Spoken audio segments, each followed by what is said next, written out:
প্রায় ৮ মাস আগে মালয়েশিয়ার কলিং ভিসার সুযোগ পেয়েও অপেক্ষা শেষ হচ্ছে না ১৮,০০০ কর্মীর।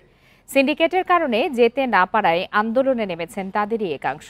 সরকার এ বিষয়ে উদাসীন বলেও অভিযোগ তাদের। তবে মার্চ থেকেই এই কর্মীদের মালয়েশিয়ায় পাঠানোর প্রক্রিয়া শুরুর আশ্বাস প্রবাসী কল্যাণ মন্ত্রণালয়ের। এ বিষয়ে কথা বলতে এই মুহূর্তে রাজধানীর নিকেতন থেকে আমাদের সঙ্গে যোগ দিয়েছেন ব্র্যাকের অভিবাসন কর্মসূচির প্রধান শরীফুল হাসান।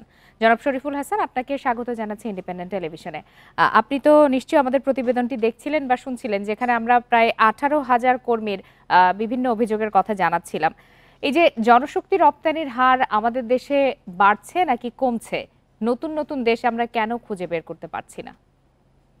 না, ধন্যবাদ আপনার। আহ, জনশক্তি রপ্তানি না, আমরা বৈদেশিক কর্মসংস্থান বলি, মানুষকে রপ্তানি করা যায় না। তো সেই বৈদেশিক কর্মসংস্থানের বিষয়টা বাড়ছে, গত বছরের চেয়ে তো কমেছে। আপনি 2023 সালে আমাদের 13 লাখের বেশি কর্মী গিয়েছে, সে তুলনায় গত বছর প্রায় 3 লাখ কমেছে। কমে যাওয়ার একটা বড় কারণ আমাদের মালয়েশিয়ার শ্রমবাজার বন্ধ, ওমানের শ্রমবাজার বন্ধ, সংযুক্ত আরব আমিরাতের শ্রমবাজার বন্ধ। আসলে সৌদি আরব বাদে আমাদের এই মুহূর্তে খুব বড় বিকল্প বাজার নেই। আমাদের যত কর্মী যায় তার প্রায় 60% সৌদি আরবে যায়, কিন্তু সেটা অন্য আলাপ। আপনার যে আলাপটা হচ্ছিল মালয়েশিয়া নিয়ে, আপনি দেখেন এই কর্মীরা তাদের যাওয়ার কথা ছিল মে মাসের মধ্যে। তারপরে আপনি তারা যে যেতে পারলো না, 31 মের মধ্যে তার যাওয়ার কথা, কিন্তু তারা অনেকেই ফ্লাইটের টিকিটই পায়নি। অনেকের ভিসা বা কাগজপত্র অনুমোদন অ্যাপ্রুভালই এসেছে জুনের সপ্তাহে। তো এই যে 18,000 মানুষ যেতে পারলো না, তারা আজকে 6-7 মাস ধরে ঘুরছে, যেতেও পারছে না। আবার তারা যে টাকা দিয়েছে, যে 79,000 টাকা দেওয়ার কথা, তারা 5 লাখ 5.5 লাখ টাকা দিয়েছে জমি জমা বিক্রি করে, ধার দেনা করে, সেই টাকাও তারা দিতে পারছে না। এবং তাদেরকে আবার পথে পথে ঘুরতে হচ্ছে। এবং এর মধ্যে 2 দফায় সরকার পরিবর্তন হয়ে গেছে, 3 দফায় তাদের টাকা ফেরত দেওয়ার তারিখ দেওয়া হয়েছে, কিন্তু এখন পর্যন্ত তারা টাকা পায়নি। এটা ভীষণ দুর্ভাগ্যজনক। আপনাদের যদি মনে থাকে, কোভিডের সময় লোকজন সৌদি আরবে যাওয়ার জন্য, টিকার জন্য, টিকেটের জন্য, এই যে সবসময় প্রবাসীদের রাজপথে নামতে হয়, তাদের কথা কেউ ভাবে না।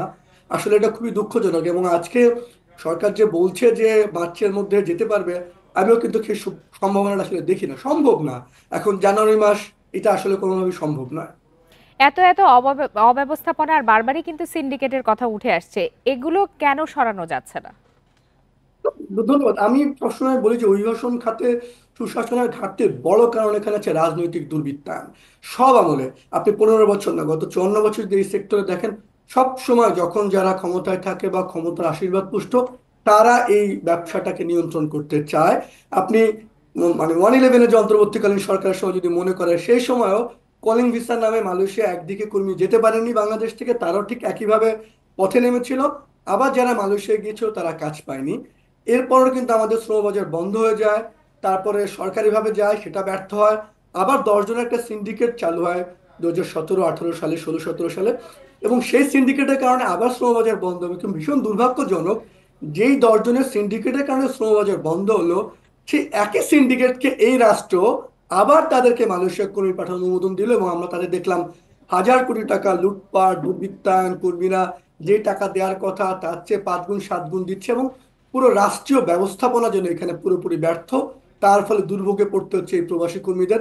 তাদেরকে রাস্তায় রাস্তায় ঘুরতে হচ্ছে, বিক্ষোভ করতেছে, তার টাকাটা সে ফেরত পাচ্ছে না, যেতেও পারছে না। জি, শরীফুল হাসান, আরেকটি বিষয় এখানে বলতে চাই যে বর্তমান যে প্রেক্ষাপট, সেক্ষেত্রে প্রধান উপদেষ্টার বিদেশি সংযোগগুলো কি আমরা ব্যবহার করতে পারছি না নাকি? দেখুন, আসলে মানে ব্যক্তিগত সংযোগ বা কোনো কিছুতে যে কোনো কিছু রাতারাতি বদলে যায় তা তো হয় না। আপনি মালয়েশিয়া কর্মী পাঠানোর একটা পদ্ধতি আছে, সেই পদ্ধতিটা মালয়েশিয়া এখন বিঘ্নিত করেছে। আবার কোন পদ্ধতিতে কর্মী যাবে, অনলাইন প্রক্রিয়া কি হবে, বাছাই প্রক্রিয়া কি হবে, কত খরচ হবে, এই পুরো জিনিসগুলা কিন্তু কর্মীদের মধ্যে ঠিক করতে, যোগাযোগ করতে, দুই দেশকে একটা জায়গায় ঐক্যমত্যে আসতে হবে। সেই জায়গাগুলো তো কিন্তু কিছুটাও আগায় নাই। কাজেই যে সরকার বলছে মার্চ এপ্রিলের মধ্যে, আমি মনে করি যে এরকম মানে এমন আশ্বাস দেওয়া ঠিক না যেটা হয়তো বাস্তবায়ন করা সম্ভব নয়। সরকার হয়তো চেষ্টা করছে, কিন্তু আমি মনে করি যে এমন টেকসই সমাধান করা সম্ভব। আপনি জানেন যে সিন্ডিকেট করলে এই সংকট হবে, তারপর যদি আপনি বারবার একই কাজ করেন এবং খুব জটিল করে তারপরে আপনি আশা করেন সমাধান হবে, সেটা আসলে খুব সম্ভব না। আমি খুব রাতারাতি সহসা দেখি না এই সংকটের সমাধান হবে। দক্ষ শিক্ষিত জনশক্তি পাঠানোয় এখন পর্যন্ত কিন্তু আমরা দেখিনি যে কোনো গুরুত্ব দেওয়া হয়েছে। এটিও কি এর পেছনে একটি বড় কারণ কিনা? না, একেবারেই তাই। আপনি বাংলাদেশ থেকে আমরা আসলে নাম্বার দেখাতে চাই, 13 লাখ কর্মী গিয়েছে, 10 লাখ কর্মী গিয়েছে, কিন্তু তাদের কিন্তু একদম অদক্ষ কর্মী।